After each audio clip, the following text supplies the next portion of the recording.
कि हमें ऐसे नेता के साथ काम करने का अवसर प्रदान हुआ जो अपने स्वभाव से लोगों को जोड़े रखते हैं।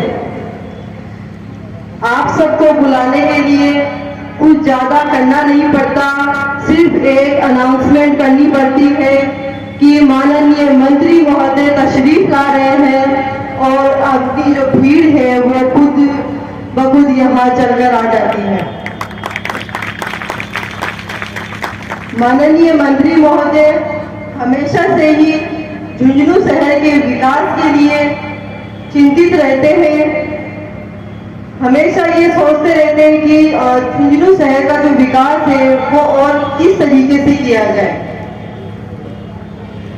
इसी कड़ी में वो हमें अपना जो मार्गदर्शन है वो देते रहते हैं और साथ साथ ही जो और अनेकों जो कार्य करने की निर्देश और प्रवचन वो हमें जो है वो निरंतर देते रहते हैं। कार्यकाल में यहाँ ट्रॉमा सेंटर की स्थापना करवाई, बर्न यूनिट की स्थापना करवाई, आईसीयू की स्थापना करवाई। उसमें आपदा राहत विभाग से पैसे देके ये जो आपके वेंटिलेटर, एसी जो और उपकरण हैं ये सारे उस समय, उससे पहले आईसीयू यहाँ फंक्शनल नहीं था। 14 बेड का आईसीयू तैयार करवाया और आज मुझे खुशी है कि अपने एक और यूनिट जो सुपर स्पेशलिटी हॉस्पिटल में होती है उसके मुकाबले की आईसीयू का और यहाँ लोकार्पण किया है। उसमें गोपी जी गाड़िया का भी सहयोग है। इनके और भी काम इन्होंने हॉस्पिटल में कराए हैं। इनके पोते थे पुनीत जी, बहुत छोटी उम्र में, बहुत ही छोटे थे। हमारा इनके परिवार से बहुत स्नेह है। मुझे वो सारी स्थिति पता है। मैं कई बार उन दौरान इनके वहाँ भी बैठने भी गया। उस बच्चे की याद में उन्होंने जो ट्रस्ट बनाया है वो इन्होंने भी बहुत अच्छा काम इस हॉस्पिटल में योगदान दिया है। उस समय ही जब कोरोना की चर्चा आई तो मैं आप सबके सामने नतमस्तक हूं कि आपने अपनी जान की परवाह नहीं करते हुए मानवता की इतनी बड़ी सेवा की। बहुत बार रात को फोन आते थे, हम ऐसा ही महसूस करते थे अपने आप को। अब कोई फोन नहीं आ रहा है किसी के, मेरी देखभाल नहीं हो रही थी। सिर्फ एक बात के लिए दूसरी लहर में फोन आता था, साहब मुझे रेमडेसिविर मिल जाए, मुझे ऑक्सीजन मिल जाए। ऑक्सीजन के लिए जितनी जिल्लत मानवता ने उस समय झेली अपने यहाँ, वैसी कभी नहीं झेली। उसको ध्यान में रखते हुए अपने 150 सिलेंडर प्रतिदिन की क्षमता का यहाँ एक ऑक्सीजन प्लांट भी स्थापित करवाया। उससे पहले जब डॉक्टर भी पीएमओ थे, उन्होंने कई मशीनों के लिए मुझे निवेदन किया या मुझे आदेश दिया। उसके लिए जितने पैसे की जरूरत है अपन ने वो मुहैया करवाए। पिछले दिनों मुझे बताया गया कि ब्लड सेपरेटर मशीन नहीं है, अपन ने उसकी भी व्यवस्था करवाई। आज मैंने पीएमओ साहब से पूछा तो कि उसको हैंडल करने के लिए टेक्निकल स्टाफ नहीं है। अपन कोशिश करेंगे कि उस टेक्निकल स्टाफ को भी यहाँ उपलब्धता करवाएं। अभी कलेक्टर साहब फरमा रहे थे कि सोनोग्राफी के लिए लाइन लगती है। कलेक्टर साहब आपको जान के खुशी होगी कि 7 दिन पहले 2 मशीनें सोनोग्राफी की इस हॉस्पिटल को दिलवा दी हैं। आपका भी इसमें बहुत बड़ा सहयोग रहा है। अब उसके लिए मुझे डॉक्टर साहब बता रहे थे कि रेडियोलॉजिस्ट की नियुक्ति तो हो गई पर उन्होंने ज्वाइन नहीं किया। कोशिश करेंगे उनकी जो दिक्कत है दूर हो। और वो नहीं आना चाहेंगे तो बहुत सारे रेडियोलॉजिस्ट तो यहाँ पीजी किए हुए मेरे से मिलते रहते हैं, उसको भी अपन पूरी करवाएंगे। झुंझुनू का ये हॉस्पिटल जिसने बहुत सारे पुरस्कार भी प्राप्त किए, अपन सबकी ये मंशा है, इच्छा है कि इसमें किसी तरह की कमी नहीं रहे। और मुझे आज देख के खुशी हुई कि इतनी साफ सफाई इस हॉस्पिटल में है। अगर पीएमओ साहब आज ही के लिए ये करी है तो कृपया इसको और भी आगे रखें। नहीं तो ऐसा हॉस्पिटल में भी कई जगह ऐसी सफाई नहीं मिलती है। मुख्यमंत्री जी जिस वार्ड में रहे उसमें उन्होंने खुद ने कहा कि बहुत अच्छी सफाई है। पर आपके हाथ तो बिल्कुल बहुत अच्छी सफाई है। कोशिश ये करें, चाहे आपके पास स्टाफ नहीं हो तो कलेक्टर साहब ने आपको पूरी छूट दी है कि आप रिलीफ सोसाइटी के माध्यम से भी काम करवा सकते हैं। तो इसकी एक तो इसकी सफाई बहुत अच्छी तरह रहे, सबसे बड़ी बात तो यही है। नहीं तो मैं एक जगह एक बार मैं नाम नहीं बताऊंगा, मिनिस्ट्री इंचार्ज था, तो मैं गया एक हॉस्पिटल में, जिला अस्पताल में, तो वहाँ एक कुत्ता मरीज के पास सो रहा था और गाय अंदर घूम रही। इस तरह की राजकीय चिकित्सालयों की स्थिति बना रखी थी। पिछले 4 साल से राज्य सरकार ने मेडिकल के क्षेत्र में बहुत नए कदम उठाए। हमारा एक पद तो पूरी तरह स्वास्थ्य सेवाओं के लिए समर्पित रहा है। फिर भी हम दुनिया में जो विकसित देश है उसके मुकाबले हेल्थ पर बहुत कम खर्च पा रहे हैं। धीरे धीरे हेल्थ पर खर्च बढ़ रहा है और आज भी हम WHO के मानदंडों को पूरा नहीं कर पा रहे हैं। राज्य सरकार की ये सोच है, चाहे वो चिरंजीवी स्वास्थ्य बीमा योजना हो, चाहे दूसरी योजनाएं हो, कि जो सबसे पीछे की लाइन में खड़ा है उस व्यक्ति को भी वही सुविधा मिले जो धन्यवान से निर्माण व्यक्ति ले सकता है। और उसी को सोच रखते हुए मात्र 850 रुपये में आप 10 लाख की चिकित्सा सेवाएं ले सकते हैं। वो भी आप एक साथ नहीं, आपके 10 लाख में से जो बच गए वो आप बाद में खर्च कर सकते हैं। और कुछ गंभीर बीमारियों के लिए तो ये व्यवस्था की है कि उस 10 लाख में से आपको कुछ नहीं लगेगा, उनके लिए पूरा खर्च राज्य सरकार वहन करेगी। इस तरह की व्यवस्था राज्य सरकार ने की। चिरंजीवी स्वास्थ्य योजना है, ये दुनिया की बहुत अच्छी बेहतरीन स्कीमों में से एक है। आप जिन विकसित देशों की बात करते हैं उनमें सारा मेडिकल का सिस्टम इंश्योरेंस के भरोसे चलता है। आप में से कई डॉक्टरों ने तो बहुत दूसरी जैसे टाटा मेडिकल है या दूसरी जो भी हैं वो ले रखी होंगी जो 2-2 करोड़ रुपए की। मेरे कई डॉक्टर जानकार हैं जिन्होंने 2-2 करोड़ रुपए की इंश्योरेंस ले रखी। तो उस मुकाबले में 800-850 रुपये देने पड़ते हैं। वो 750-800 भी इसलिए हैं कि आपको कुछ ये रहे टोकन मैंने इसमें किया है तो आपको पता रहे उसमें। अभी राज्य सरकार उस पर और मॉनिटरिंग करने जा रही है, कोई कमियां हमको दूर करेंगे और उसको पारदर्शी बनाने की कोशिश कर रहे हैं कि हर व्यक्ति के पास ये मैसेज आए कि आपका इतने पैसे खर्च होंगे, इसमें से आपकी स्मृति है उसमें इतने पैसे आपके बचे हैं। इस तरह की भी व्यवस्था करने जा रहे हैं। निश्चित रूप से राजकीय चिकित्सालयों में जो डॉक्टर होते हैं वो सबसे बेस्ट डॉक्टर होते हैं। आज भी दुनिया में एम्स के मुकाबले कोई डॉक्टर नहीं है, SMS के मुकाबले कोई डॉक्टर नहीं है यहाँ भी। और जो भी निजी क्षेत्र में चिकित्सक आए हैं, चाहे वो आप में से 20 साल सेवा करके गए हों या जो रिटायरमेंट के बाद गए हों, उनमें 80% वही डॉक्टर हैं जो या कभी राजकीय चिकित्सालय में रहे, वही अच्छे डॉक्टर हैं। तो आप इतने अच्छे डॉक्टर हैं, आपको राज्य पहले आपको सुविधाएं नहीं थी, आपको मोती इतना अच्छा नहीं था, आपको ब्लड बैंक नहीं था, उसका भी हमने लोकार्पण किया है। तो सारी सुविधाएं धीरे धीरे राज्य सरकार आपको दे रही है। आपका भी मानवता के प्रति निश्चित रूप से आप मानवता की सेवा कर रहे हैं और भी आपका दायित्व उसके लिए बनता है। मैं विशेष रूप से जिला कलेक्टर साहब का यहाँ आभार प्रकट करना चाहूँगा कि हमारी मेडिकल कॉलेज कुछ बहुत छोटे छोटे इश्यूज को लेके और 2 साल लेट हो गई। आपने ज्वाइन किया और उसके 7 दिन में सारी समस्याओं का हल कर दिया। और आपका क्या कहते हैं शिलान्यास तो हम औपचारिकता के लिए करेंगे, नहीं तो उसकी फुटिंग पूरी हो गई है। प्रशासनिक जो उसका ब्लॉक है, एडमिनिस्ट्रेटिव ब्लॉक, उसके पिलर 5-5 फीट ऊपर आ गए हैं। हॉस्टलों की पूरी फुटिंग हो गई है, उसकी बाउंड्री वॉल का नींव भर दी गई है।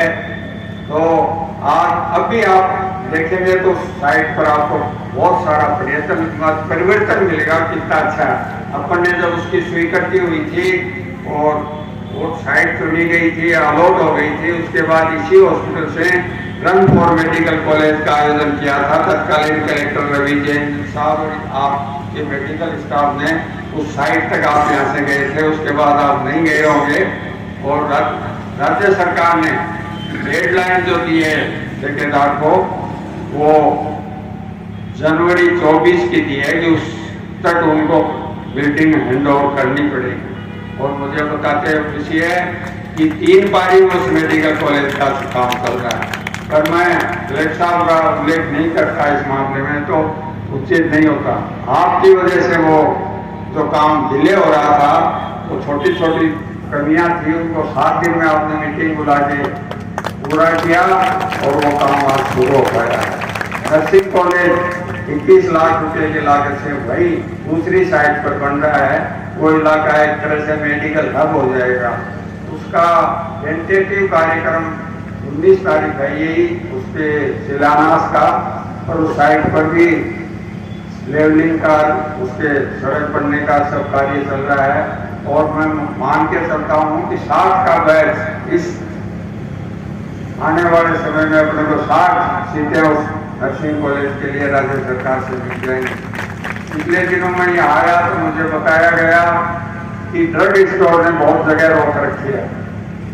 अपन ने 1 करोड़ रुपए की उसकी नया ड्रग वेयर हाउस बनने के लिए उसकी मंजूरी दिलवा दी है, और वो ड्रग स्टोर का स्पेस आपके काम आएगा दूसरी चीजों। ये जो mother and child care unit की आज अपन ने एक तरह से अपनी देसी बोलचाल की भाषा में जो जनाना हॉस्पिटल उसको बोलते हैं, बहुत अच्छा भवन बना है, बहुत अच्छी सुविधाएं हैं। और मुझे बताया गया है कि लगभग 500 संस्थागत प्रसव यहाँ इंस्टीट्यूशनल डिलीवरी यहाँ हो रही है, और वो एक तरह से इतना साफ सुथरा है। आपने कभी देखा होगा जयपुर के जनाना हॉस्पिटल में जाते हैं, जो अजमेरी तो आपका जो सांगानेरी गेट पर है, वो तो बाद में बना है, पर उसमें भी इतनी सुविधाएं पहले नहीं थी, इतना और वर्णन होता था, पर इतना अच्छा अनुभव इसमें होता है। नहीं तो जनाना वार्ड में साफ सफाई की बहुत कमी रहती है, क्योंकि बहुत ज़्यादा प्रेशर रहता है, मरीजों के मिलने वाले भी आते हैं, और कई बार तो डॉक्टरों को लाइन लगानी पड़ती है, ऐसी स्थिति होती है। पर आपने उसकी अच्छी व्यवस्था कर रखी है। मुझे ये बताते हुए भी खुशी है कि उसका शिलान्यास भी अपन नहीं किया था, उसका आज लोकार्पण भी अपन नहीं किया। बहुत कम मामलों में ऐसा होता है। आपके यहाँ अच्छा ब्लड बैंक है, और नहीं केवल यहाँ के ब्लड की पूर्ति होती है, बल्कि सीकर दूसरे जगह भी कई बार यहाँ से ब्लड उपलब्ध कराया जाता है। आपके यहाँ हम अभी प्रस्ताव यहाँ से जाने में देरी हो गई, नहीं तो आप में उसकी वित्तीय स्वीकृति लेके आता। पर इसी महीने में आपका जो ट्रॉमा सेंटर है 2nd लेवल का बढ़ेगा, जो जैसा राजधानी में है जयपुर में, और इसके लिए जितने भी इक्विपमेंट और फिटिंग के लिए जितने पैसे का आपने प्रस्ताव बना के दिया है, उसकी उतने ही पैसे की मंजूरी परिवहन विभाग जारी करेगा। हॉस्पिटल में पिछली बार मैं आया था तो एक अत्याधुनिक एम्बुलेंस देने की बात हुई थी, वो पेपर चलते रहे, कार्यान्वित नहीं था। जो हमारा MLA लेड की गाइडलाइन है उसमें, पर 5 दिन पहले ही हमने उसमें संशोधन करवा दिया, और उससे भी वो दी जा सकती है एम्बुलेंस। तो अब मैं बहुत जल्दी उसकी अभिशंसा कर दूंगा, और आपको सभी ICU जैसी सुविधाएं उसमें होंगी। मेडिकल विभाग ने एक फोर्स कंपनी है, शायद उसको भी अप्रूव कर रखा है, उसमें सारे इक्विपमेंट वगैरह हैं, वो सबसे कीमती वही है। तो वो आपके यहाँ आमंत्रित हो जाएगी। इस हॉस्पिटल के जो भी नगर परिषद में भी, ये जो आप अपन बैठे हैं शायद यही जगह है, बहुत गंदगी रहती थी यहाँ, और घास फूस कीचड़ ये रहता था। उस समय तत्कालीन कलेक्टर रवि जैन जी ने मुझे कहा कि साहब इसमें अगर ये लग जाए इंटरलॉक तो बहुत अच्छा रहेगा। तो वो 25 लाख थी, उसमें बात कही थी, फिर वो बढ़ते बढ़ते ज्यादा हो गया। तो उधर सामने में ये सब जो लगे हैं, मैं सभापति जी का बहुत आभारी हूँ कि उनके निर्देशन में ये अच्छा काम यहाँ हुआ है। अपना जो एक 250 बेड का हॉस्पिटल है, इसका 80 लाख का तकरीना है, बजट है, और उसमें हमने 5 करोड़ और बढ़वा दिए हैं, DPR जो मंजूर करवाई उसमें। और जो इसके साथ मेडिकल कॉलेज के लिए हॉस्पिटल बने हैं, किसी में भी अंडरग्राउंड पार्किंग नहीं है सिवाय आपके SPD के हॉस्पिटल के।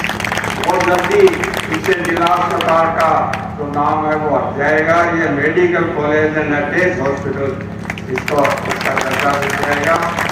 क्योंकि इतना शहर के बीच में सबको सुविधाजनक बस अड्डे से 100 गज की दूरी पर सब लोग यहाँ आ सकते हैं। इससे अच्छी बेहतरीन साइट और कोई हो नहीं सकती।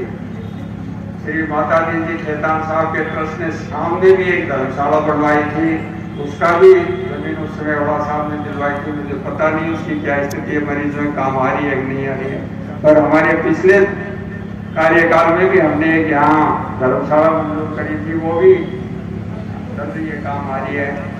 तो इस तरह से चिकित्सा के क्षेत्र में शहर में कोई भी, आपको भी मैं आज कलेक्टर साहब के सामने ये खुली छूट दे रहा हूँ कि इस हॉस्पिटल के लिए जिस मद में हम पैसे दे सकते हैं, आपको आवश्यकता हो आप बता देना, उसमें आपको कमी नहीं आनी चाहिए। हमारे प्राइवेट होते हैं, पर जब भी आप लोगों ने कुछ मांगा है हमेशा ही सोच, क्योंकि इससे बड़ी मानवता की सेवा कोई और हो नहीं सकती।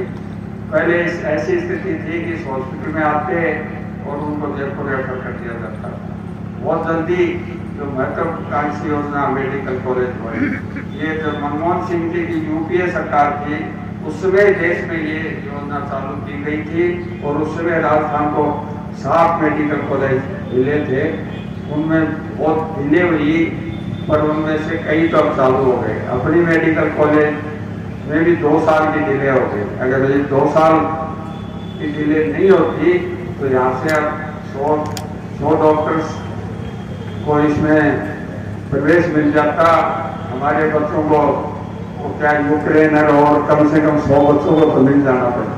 पर चलो देर आए दुरुस्त आए, अब ये काम बहुत द्रुत गति से चल रहा है और बहुत जल्दी यहाँ उसकी सौगात आपको मिलने जाएगी। डेडलाइन जनवरी 24 है, पर हमारा प्रयत्न है ये है कि वो अक्टूबर तक वो काम पूरा हो जाए। शहर में सीवरेज का कार्य किया गया, पर कुछ हिस्सा शहर का जो बहुत विस्तार हो गया वो उसको अब हमने शामिल करवा दिया है। जो 3 नंबर रोड से उस तरफ का बार का हिस्सा उसके लिए भी सीवरेज योजना की DPR बढ़ गई है। बहुत जल्दी उसको मंजूरी मिल जाएगी, वो भी शुरू होगा। आपके यहाँ ये जो बाईपास है NH का, ये भी जल्दी बढ़ेगा। UPA की सरकार ने रेवाड़ी से लेके और फतेहपुर तक NH की मंजूरी दी थी। यहाँ से फतेहपुर तक तो बढ़ गया, तो कचहरी से यहाँ वाला हाईवे नहीं बन पाया, शुरू नहीं हो पाया, क्योंकि वो BOT रोड थी, वो BOT रोड से भी ले ली गई है, उसकी भी DPR का काम चल रहा है। एक ये जो पुल अधूरा पड़ा, राजस्थान सरकार ने जो भी उसमें करना था सब कर दिया, अपने और पैसे देने के लिए तैयार है, पर रेलवे अपने हिस्से के पैसे उसमें दे नहीं रहा है। तो मैंने रेलवे मंत्री जी को भी उसके लिए चिट्ठी लिखी है कि पिलर हैं जो उनके जंग लगने लगे हैं, उनकी क्वालिटी खराब हो जाएगी, मेहरबानी करके जो आपका हिस्सा जिसके लिए आपने कमिटमेंट किया था उसको आप पूरा करवाइए। आपके बस अड्डे के लिए हमने 5 करोड़ रुपये मंजूर किए हैं, जिसमें अत्याधुनिक प्लेटफार्म बढ़ेंगे, पब्लिक एड्रेस सिस्टम लगेगा, AC लगेंगे, उसमें LED TV लगेंगे उसमें, और वो क्या पब्लिक एड्रेस सिस्टम भी लगेगा कि अमुक बस इस प्लेटफार्म से जा रही है। जो लोग पैदल जाते हैं उनके लिए अलग दरवाजा होगा, जो बस निकलते हैं उनके लिए अलग दरवाजा होगा। अत्याधुनिक मॉडर्न उसमें टॉयलेट वगैरह की सब सुविधाएं होंगी, अन्य जो भी सुविधा, और पूरा तो उसका प्लेटफॉर्म बहुत अंदर का हिस्सा है, वो सीसी सड़क उसमें पड़ेगी, और भी सिविल वर्क उसमें जो भी लिए हैं पेड़ उन्होंने जो जिसकी जरूरत थी, तो वो 5 करोड़ का 30 करोड़ रुपये हमने सारे राजस्थान के लिए मंजूर किए हैं। अभी 5 बस अड्डे तो हुए हैं जो डिविजनल हेडक्वार्टर हैं, और छठा आपका झुंझुनू जिला मुख्यालय का जो तो आपके विकास में, आपके उसमें कहीं कोई कमी नहीं छोड़ी जा रही है। कोशिश ये रहती है कि अगले दिन अपन क्या मानवता के लिए अच्छा कर सकें। फिर भी परफेक्शन तो किसी भी बात में नहीं होता है। विकास एक ऐसी चीज है, वो निरंतर चलता रहता है। जिले में बहुत सारी उप केंद्र, उप स्वास्थ्य केंद्र, प्राथमिक स्वास्थ्य केंद्र और सामुदायिक स्वास्थ्य केंद्रों की मंजूरी करी है। दोनों विधानसभा में काफी किया है। मैंने कलेक्टर साहब का एक बात के लिए और धन्यवाद करता हूँ। कई लंबे समय से इन मेडिकल इंस्टीट्यूट संस्थाओं के लिए जमीन की उपलब्धता के मैटर रखते रहते थे, जिस वजह से बजट आने के बाद भी उनका काम नहीं हो पा रहा था।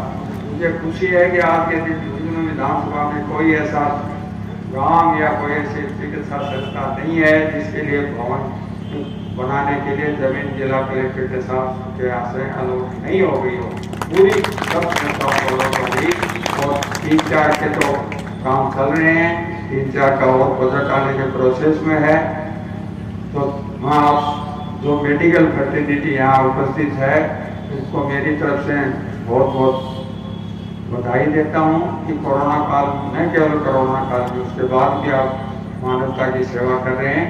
और गाड़िया परिवार और पुनीत चैरिटेबल ट्रस्ट का भी मैं बहुत आभारी हूँ कि जब भी इस चिकित्सालय के शिक्षा अधिकारियों ने उनसे कोई मांग की है जो जनहित में है, उस पर अपनी गाड़ी कमाई से किसी ने बाहर के जो कमाई उन्होंने की है उसको यहाँ खर्च करने के लिए तत्पर रहते हैं।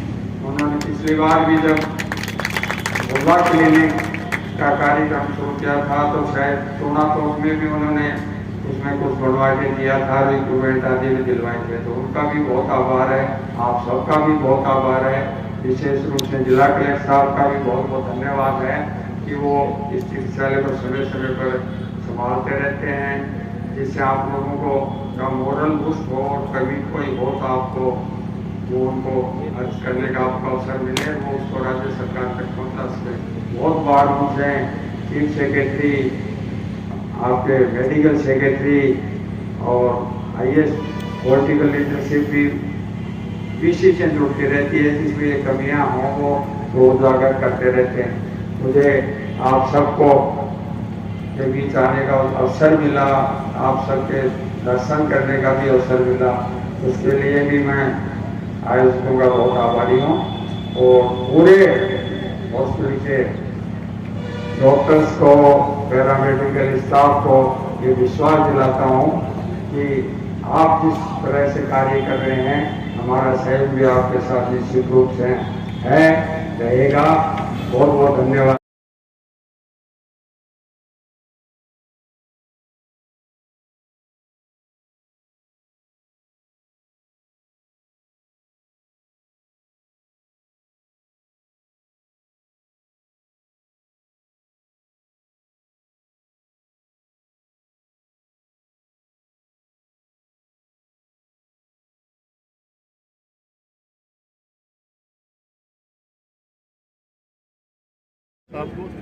हमारी संस्कृति का एक बहुत ही सुंदर हिस्सा है, एक अभिनव है।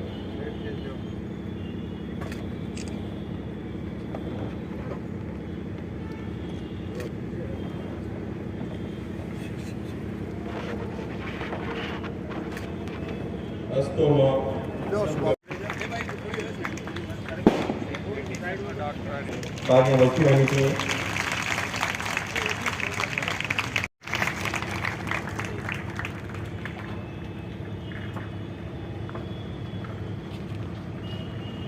शोर उड़ाकर स्वागत करते हुए सभापति महोदय का।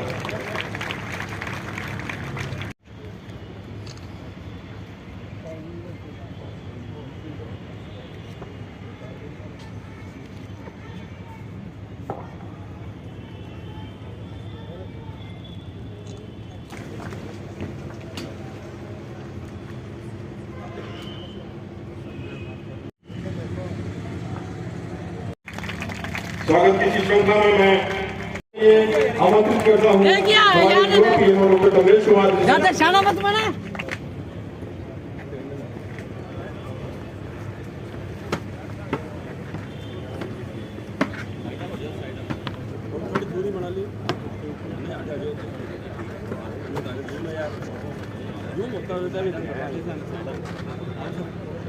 थोड़ा या लंबा हो जाए पीछे पीछे थोड़ा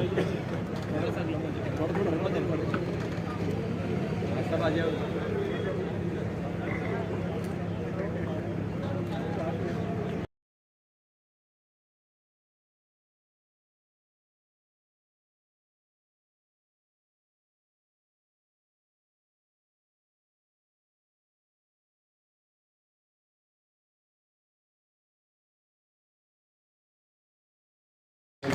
महोदय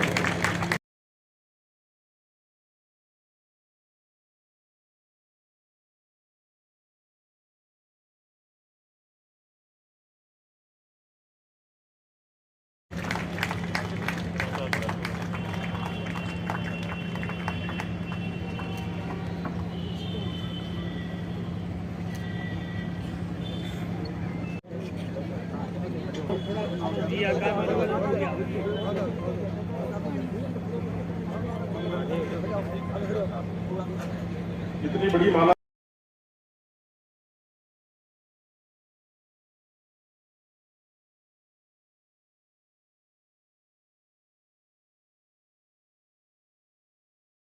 हजारे में मंत्री महोदय, कलेक्टर साहब, सभापति जी, भामाशाह गोपी गाडिया जी, अध्यक्ष महेंद्र जी, तैयब जी और सभी वरिष्ठ डॉक्टर, सभी का बहुत बहुत अभिनंदन। और मेरे सामने बैठे हुए सभी डॉक्टर, सभी लेडी डॉक्टर, सभी नर्सिंग स्टाफ, सभी बीडी के स्टाफ और इंटर्न्स, मेरे भी 2 बच्चे हैं, दोनों डॉक्टर हैं, तो मैं जानती हूँ कि डॉक्टरों को कितनी मेहनत करनी पड़ती है यहाँ तक पहुँचने के लिए, लेकिन उनको अगर सुविधाओं का अभाव होता है तो बहुत दुख होता है। उस अभाव को मंत्री महोदय ने पूरा कर दिया। ये एक हमारा सौभाग्य है कि हमें मंत्री महोदय जैसे बहुत ही महान व्यक्ति से हम उनके सानिध्य में चल रहे हैं। राजस्थान सरकार जिलों के नगर परिषद की सभापति नगमा जी बानो, प्रधान